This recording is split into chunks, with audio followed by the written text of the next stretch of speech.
Selamat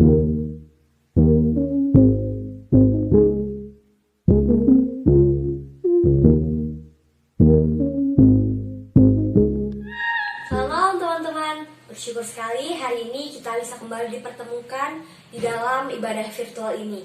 Nah teman-teman, mari saat ini saya mengajak teman-teman untuk bersama-sama memuji dan memuliakan nama Allah kita yang besar.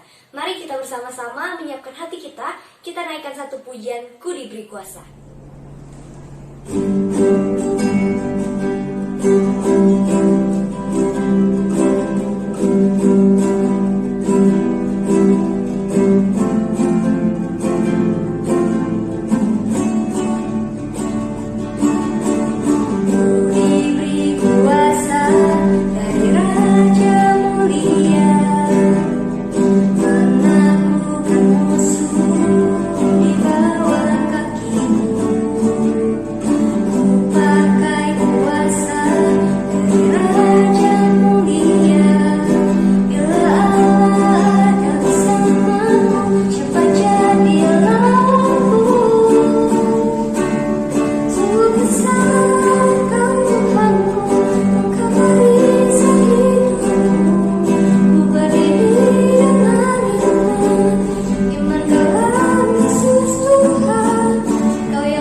Mari teman-teman kita berdoa. Tuhan Yesus, terima kasih Tuhan karena Engkau telah memberi kami kesempatan untuk bisa kembali beribadah. Tuhan, saat ini kami datang dengan ketulusan hati kami, biarlah Engkau yang berkenan Tuhan atas kehadiran kami. Terima kasih Tuhan, kami serahkan untuk ibadah kami ke depan dalam tangan dan kasih-Mu saja. Amin.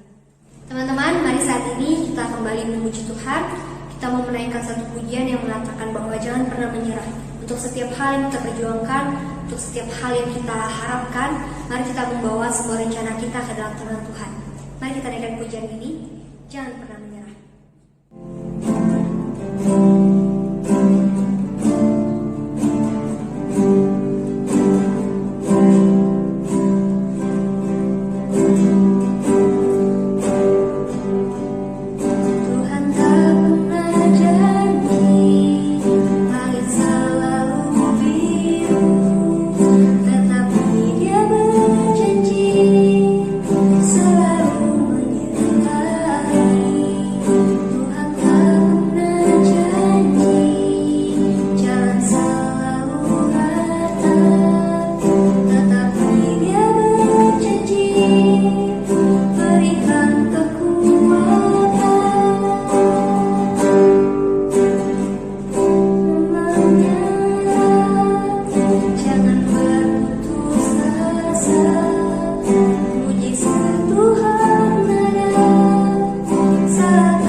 Shalom dan selamat malam bagi teman-teman yang ada di rumah.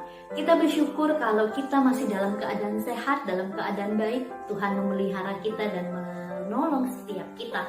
Teman-teman, kalian telah berjuang 1 minggu dengan baik, dengan pertolongan Tuhan, melaksanakan tugas kalian sebagai siswa, sebagai siswi dengan baik. Itu berkenan di hadapan Tuhan. Teman-teman, hari ini kita sama-sama akan membahas mengenai masalah kesepian. Masalah ini ada dalam hidup kita dan kita mengalaminya. Teman-teman, apakah kalian pernah membaca, mendengar berita seperti ini? Di Jepang, dipilih salah seorang menteri untuk mengatasi masalah kesepian.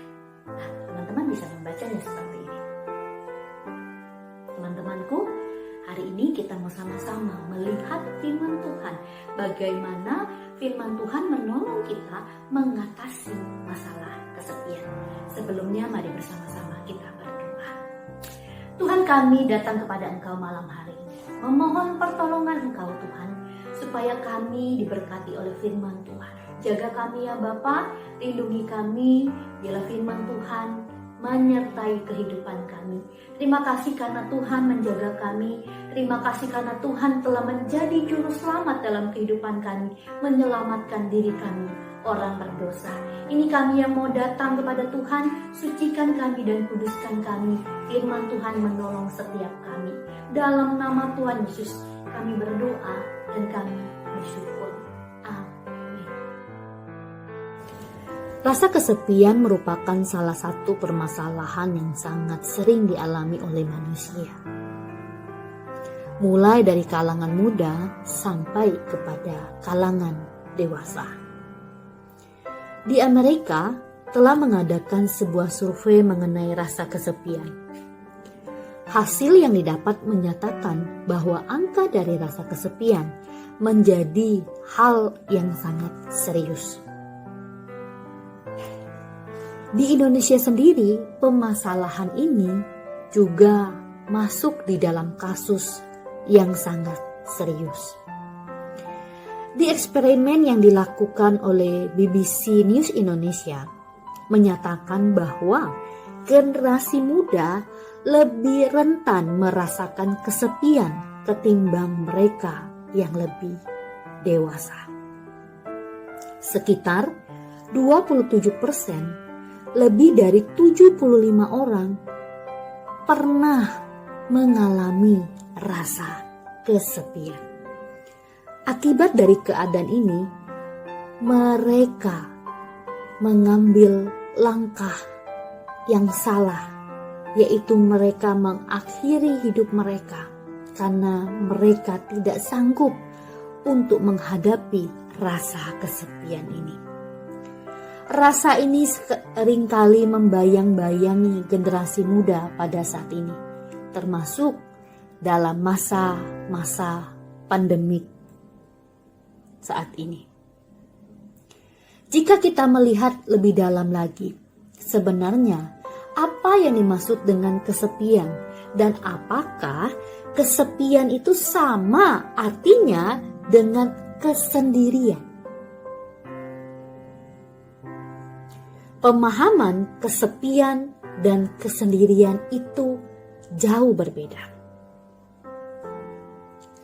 Kesepian adalah satu perasaan terasing dan terisolasi, tidak diinginkan, tidak dibutuhkan, dan tidak penting. Itu kesepian.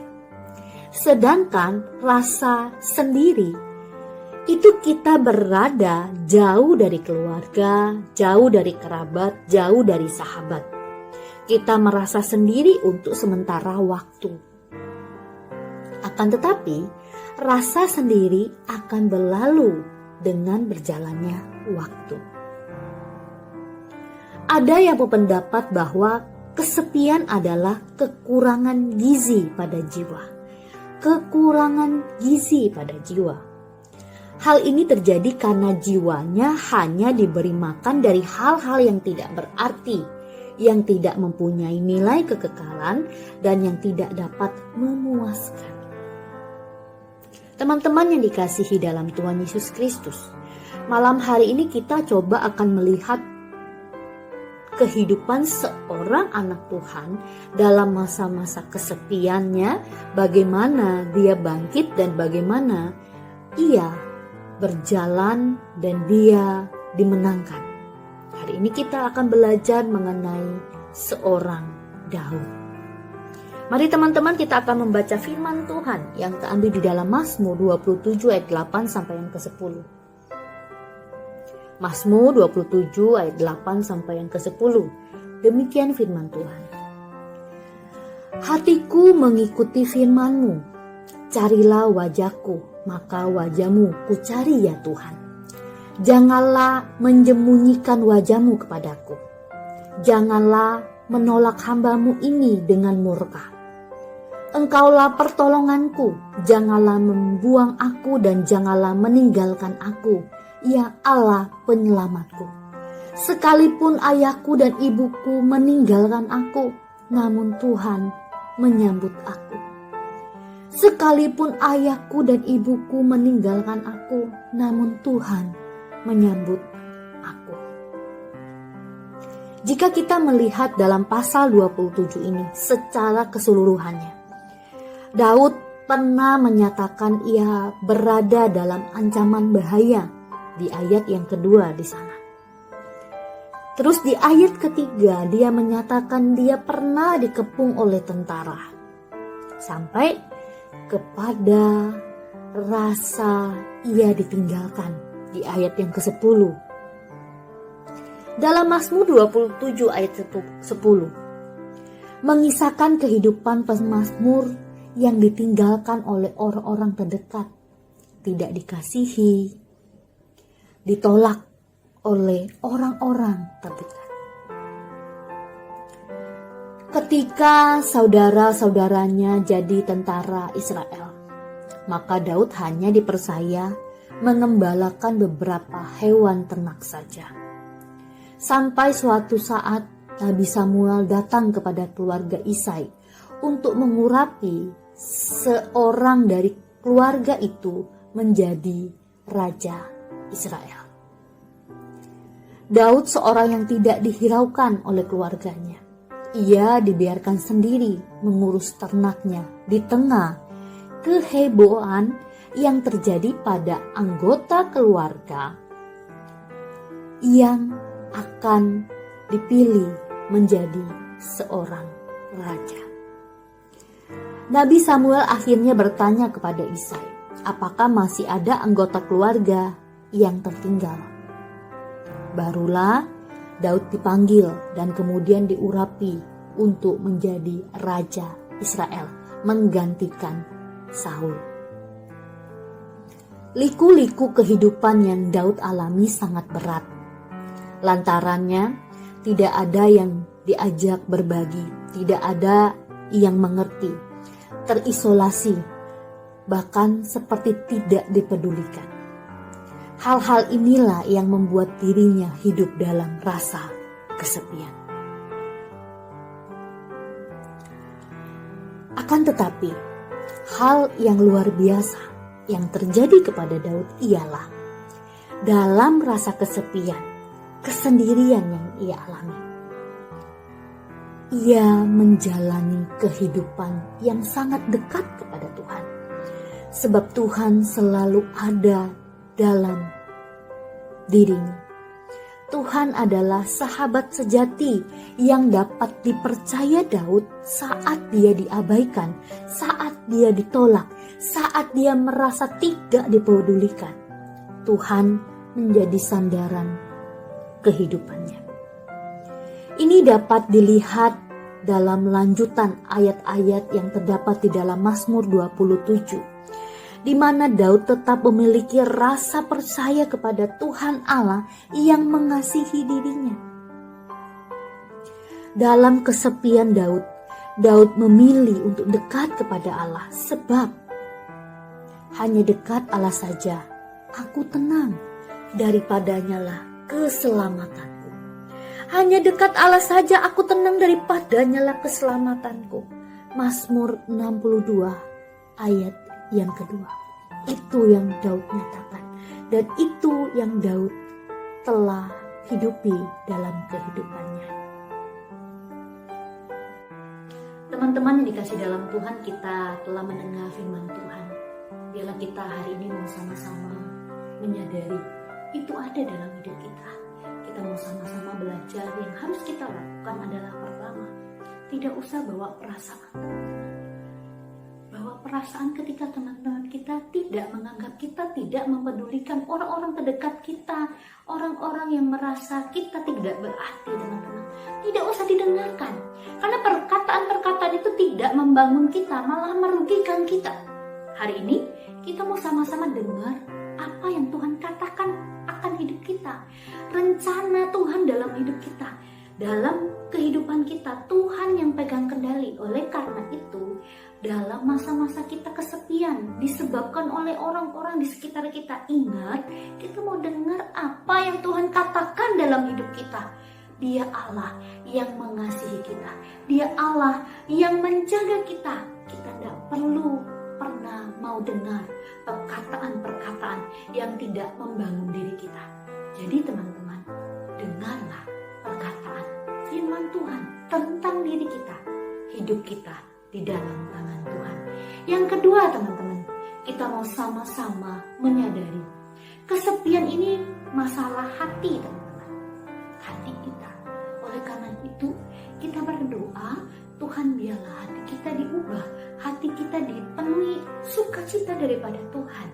Tuhan mau kita datang kepada Tuhan. Firman Tuhan berkata di dalam Matius pasal yang ke-11 ayat 28 begini, "Marilah kepadaku semua yang letih, lesu, dan beban berat. Aku akan memberikan kelegaan kepadamu." Tuhan akan memberikan kelegaan pada hati kita jika kita apa? Mau datang kepada Tuhan. Daud melakukan hal itu, teman-teman. Dia datang kepada Tuhan. Dia percaya kepada Tuhan bahwa hidupnya dalam tangan Tuhan. Artinya, dengar perkataan Tuhan dan kita mau mendekatkan hati kita kepada Tuhan, karena hanya Tuhanlah yang dapat menolong kita dalam masa-masa kesepian seperti yang Daud alami. Biarlah teman-teman, yuk kita sama-sama berjuang untuk hal ini dan kita menang dari rasa kesepian. Tuhan Yesus memberkati. Mari sama-sama kita berdoa. Tuhan, Engkau Allah yang mengerti dan Engkau Allah yang paham siapa kami. Saat ini kami menyerahkan diri kami dalam tangan Tuhan. Tolong kami Tuhan, ketika kami pernah mengalami kesepian, ketika kami merasa ditolak, ketika kami merasa tidak ada yang peduli kepada kami, Tuhan tolong kami, dekat kami. Tolong kami Tuhan untuk mengingat perkataan-perkataan Tuhan akan hidup kami, dan kami mau mendekatkan hati kami kepada Tuhan supaya di sana ada damai Tuhan, ada sukacita Tuhan. Tolong kami Tuhan, teman-teman kami di rumah Tuhan berkati, studinya Tuhan berkati, Tuhan jaga, Tuhan pimpin keluarganya, Tuhan pimpin masa depannya, memuliakan nama Tuhan. Engkau Allah Immanuel bersama mereka, dan Engkau Allah juga yang akan menolong mereka. Ini doa kami ya Bapa, di dalam tangan Tuhan, di dalam kasih Tuhan kami bersyukur dan kami berdoa. Amin. Tuhan Yesus memberkati. Biarlah kita tetap semangat.